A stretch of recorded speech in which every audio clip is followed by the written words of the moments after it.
Hey, this is Dave Davidson from Revocation. You're listening to Metal Wani.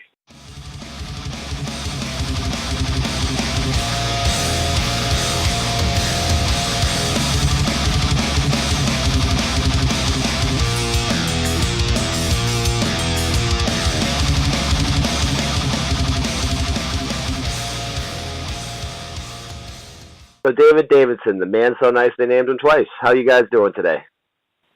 Doing great. We're down to beautiful San Francisco right now. Lovely. How's the weather out there? It's nice. It's nice. We were up in Canada for a few days ago, so it's nice to get back to a little bit of a warmer climate. So you guys are releasing your 5th studio album, Deathless, through Metal Blade Records. How are you guys feeling about that? We feel incredibly stoked on it. We all collectively feel that it's our best record to date, and we really just can't wait for our fans to check it out when it gets released. Well, I was lucky enough to get an early listen to it, and I'm going to have to agree with you. Thank you, man. Thank you. Amazing album. Amazing. So this is you guys' first release through Metal Blade Records. So how, so far, how has the experience been with them as opposed to Relapse? Well, it's still kind of early. Because the record still hasn't come out yet. Whereas with Relapse, we've had a much longer relationship with them. We put out 3 records, plus the EP while we were on the label. But so far, our initial reaction to being on the label is, definitely positive. Everyone is really stoked to work with the band.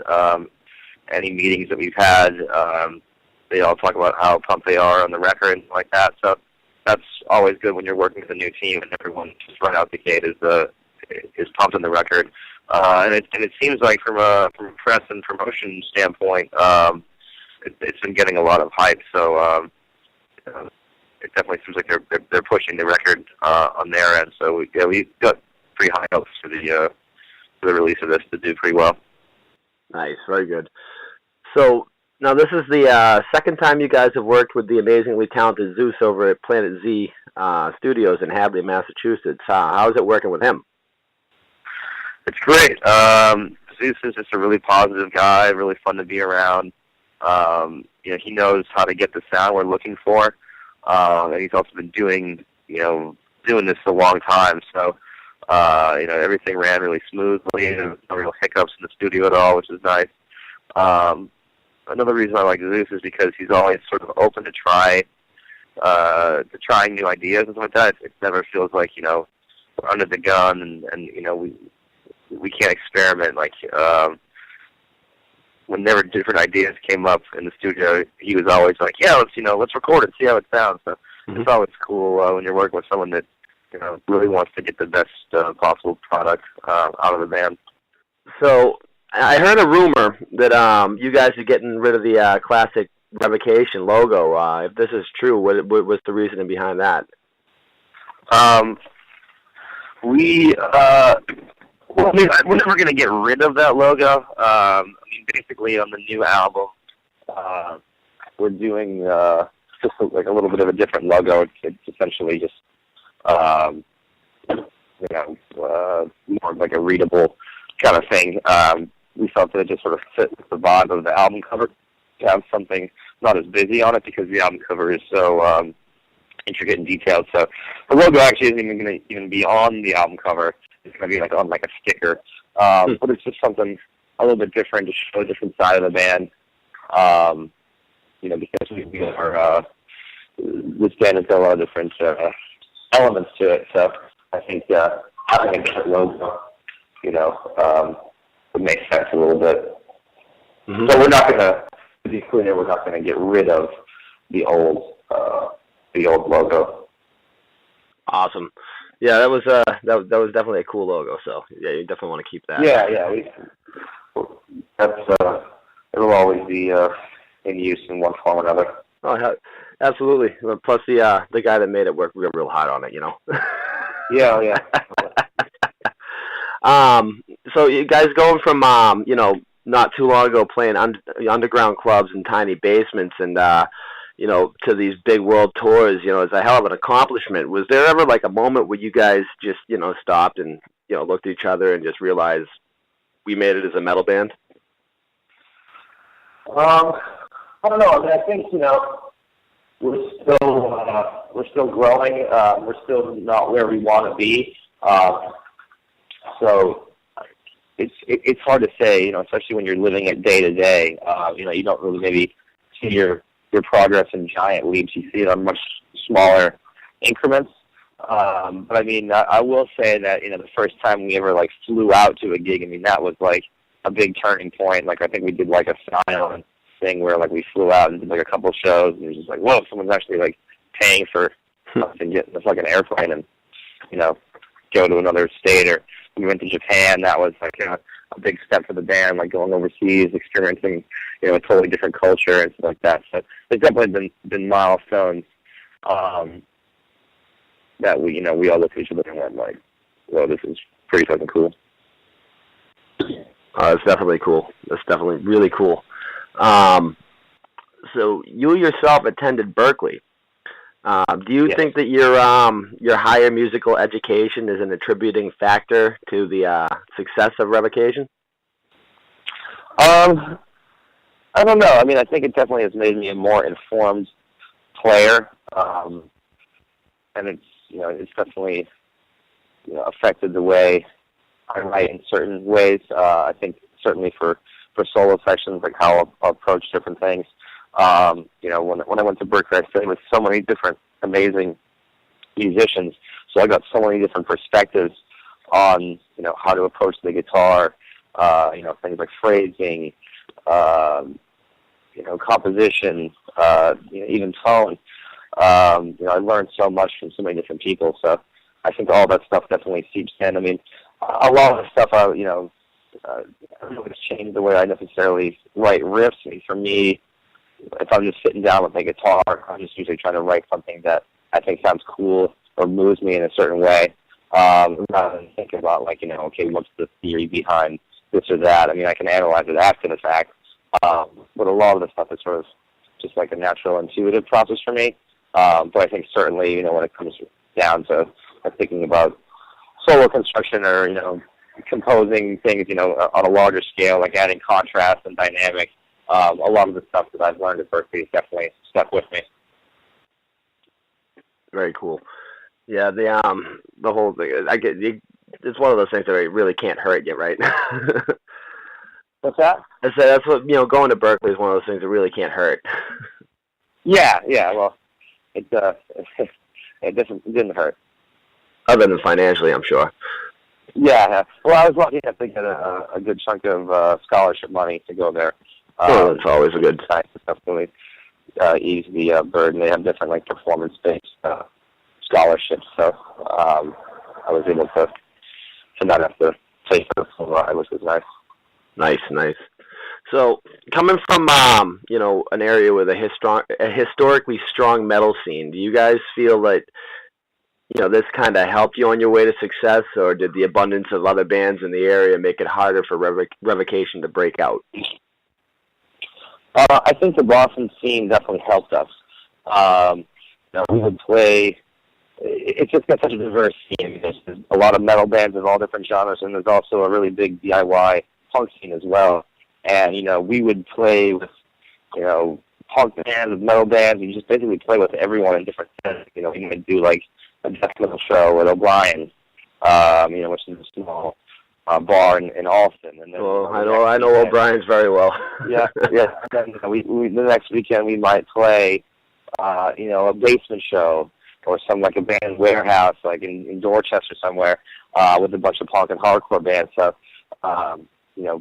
being in both worlds and being inspired by different bands and their work ethics, I think really helped this band because we always had a place to play. We always were able to try out our material in front of different crowds and alter our set or even just our performances based on the reaction from the crowd and what the vibe and the setting was. So it definitely talks a lot about performing. And also even sort of a work ethic. Some of all these punk rock bands just have such a strong DIY, get in the van and make it happen work ethic, and that really was inspiring to us. We weren't thinking we're going to get swept off our feet by some big booking agent. we were thinking, okay, let's go out there and like hustle and make shit happen for ourselves. Nice. So, getting away from the music thing for a second, you have a food blog entitled Altars of Fatness, which is, might I say, morbidly funny. How long have you been doing that, and what made you decide to start doing that? I started that, I think, like 2 years ago or so, 2 or 3 years ago. It's something I just wanted to do for fun. I don't update it as much as I want to. It's just, different things get in the way of that, just being on the road or work or whatever. Well, I actually just did an update for this place called Travail in Minneapolis. I did like a 2-part thing on it. I'm a big food fan, a foodie, I guess you say. I like all different types of food. I'm not really, if it's good and made well, I'll eat just about anything. So it was just sort of me trying my hand at writing, but in a different sort of capacity of rather than music or lyrics, writing more of a food blog deal. Sweet. So, all right, Boston always been known for the energy levels of the crowds at the hardcore and metal shows. Do you find that the fan reactions for your performance is greater when you play in New England, or is it pretty much even across the board everywhere you play? I think it depends. Usually we always have pretty insane crowds in Boston. But, sometimes playing, other places out of state or overseas, we don't play there as often. So, the crowd reaction might even be more intense because, there's going to be more anticipation for us to play there, rather than in Boston spending a bunch of time. So it kind of depends. It's such a, it's so different from city to city. Sometimes you go into a show and you don't really think it's going to be that insane. I think we played, I think it was Corpus Christi on the tour we did in the summer with Whitechapel and Devil Driver. And if we had played it before, it was only like one other time. But, we all really didn't know what to expect, and it was like, just like the crowd was just going fucking ape shit. So, it really depends on where you are, like, what the vibe is like, and sometimes even the day of the week, if it's like a Friday or Saturday, people are more apt to get a little bit more loose and go a little bit wilder than maybe if it's like, Monday and everyone's got work the next day and they don't want to, like, go into work with, like, a total, like, bang over. Oh, yeah, definitely. I've gone to work with one of those before. It's not fun. Yeah. So, you're all over the place, and I got to ask, how often is your Boston accent remarked upon when you're on the road? I don't really think I have that much of a Boston accent. In fact, most people say that I don't have one. It's sometimes it can come out like it'll come out if I have like a couple beverages or whatever, or if I'm like with a bunch of other Boston folks, the accent naturally comes out. But I feel like Boston, I grew up in like the city of Boston, and because Boston proper is such like a melting pot of different like cultures and stuff like that, I find the accent isn't really as strong in Boston. I think like South Boston, it's certainly there. But I find the accent is stronger in more like suburban parts of Boston. So if you go to like Revere, Swampscott, or Salem, like then you're gonna like really have a little bit of a thicker accent. But for the most part, people have remarked on how surprised they are that I don't have a Boston accent. Huh. Well, there you go. So it is remarked upon. Yeah, like in the other way, they're like, oh, yeah, I would never guess you're from Boston. Well, I can turn it on and off, what I'm fucking saying, but They're expecting the whole park the car in Harvard Yard, but right. I can park my car in Harvard Yard, but it's you just gotta drop the ah. Yeah. Oh, anybody can do it. Yeah. It's amazingly enough, they can't do it on TV. Right. I know it's like cringeworthy sometimes the Boston accent from Hollywood. Oh, it's horrible. It's horrible. So you guys have a song on the new album about an H.P. Lovecraft story, which is, pretty awesome. So how do you guys come up with most of your lyrics, and what's your biggest inspirations lyrically? Well, I always have a bunch of different topics going into the writing process for any new record we do. So I'm inspired by a multitude of things. Sometimes it's reflections on my own life or personal stuff. Sometimes it's things that are happening, as I see it in like society, or looking back on history that I still need to comment on.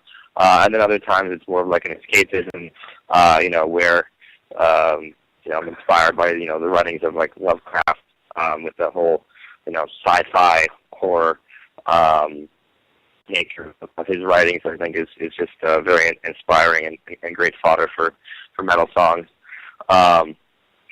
So I think it really depends from song to song. Like I said, I have a bunch of different topics in my mind going in, and what I do is I just listen to each song and kind of get the vibe from the song to guide me into what lyrics would go with what song. So if it's something that I feel like might be better suited for something that's a little bit more political, then I'll go think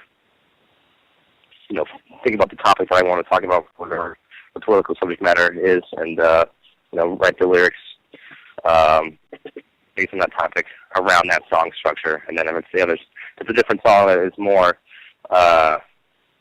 in the case of Madness Opus, that song was just like so heavy and dark that I thought it would be the perfect song for that Lovecraft-inspired lyrics. So I really try to let the song kind of inform me which way to take the lyrics. But like I said, it's sort of a multitude of different topics that I have in mind whenever I go into write. Nice. I got to say that the album artwork is a very Lovecraftian look to it as well. Yes, very much so. The album art is actually painted by my good friend Tom Strom, who actually does all my tattoos. So I've had a close relationship with him regarding artwork for a long time. And we sat down. I actually flew out he lives in Minneapolis, or lived in Minneapolis. He lives in the Netherlands now. So I flew out to get tattooed by him, and we discussed the album cover and looked through some of his art books for inspiration. And he just took it from there, and I think he really delivered an amazing album cover. And the whole thing is oil painted. There's nothing digital about it. It's all just oil on canvas. I think he really just knocks it out of the park. Oh yeah, he definitely did. So your guitar work for Revocation has always been really something that is most remarked upon. I know you guys made a progressive switch from using mostly 6-string guitars on previous albums to mostly 7 strings on the newest effort. Now, what made you guys decide to go the direction of more strings? Well, for one, it's just a heavier sound. The bass is playing on a 5-string bass, so we can he can play the low B and we can play low B flat rather, and we can play a B flat on our instrument an octave lower, but it will just beef up the sound using those 7 strings. And then the other reason is for different compositional reasons. We can get some different counterpoint happening. We're not a band that's going to use 7 strings and just only use the low string. There's plenty of bands that use 8 strings, but really they could use 1 string guitars. So we try to make use of the full range of the instrument and just allow that extended range to hopefully inspire the writing process. Nice. Now that brings me to my next question: is what, in your opinion, is where do you get into the realm of too many strings? Do you think as a guitarist, like what's overkill? Do you think? I mean, as long as you're creative, it doesn't really matter to me. I mean, you could use the 10-string guitar if you're creative with it. I think sometimes the problem is when anything becomes like a trend, people tend to hop on it, just for the sake of doing it, and it's not helping them write better music. It's just the instrument all depends on whoever's hands you're putting it into. Mm-hmm. Yeah, definitely. So that's sort of my feeling on it. Yeah, this definitely, you see so many bands out there that are playing a 1,000-string guitar and only using one fret on one string. Right, exactly. Yes, just give them one string guitar. That's all you really need. Yeah, the old gent stick. Exactly. All right, so since this isn't all fun and games here, I'm going to ask you a question that most musicians hate to answer. Can you describe Deathless in just one sentence? Deathless in one sentence. I'd say that Deathless is very heavy, epic, and diverse, and it'll kick your ass. Very nice, very nice. Perfect. So, hey, thanks for taking time to talk to us, and I hope the rest of you guys' time on the road goes off without a hitch, and everything is just awesome for you. Awesome. Thank you so much, man. I appreciate the interview. All right.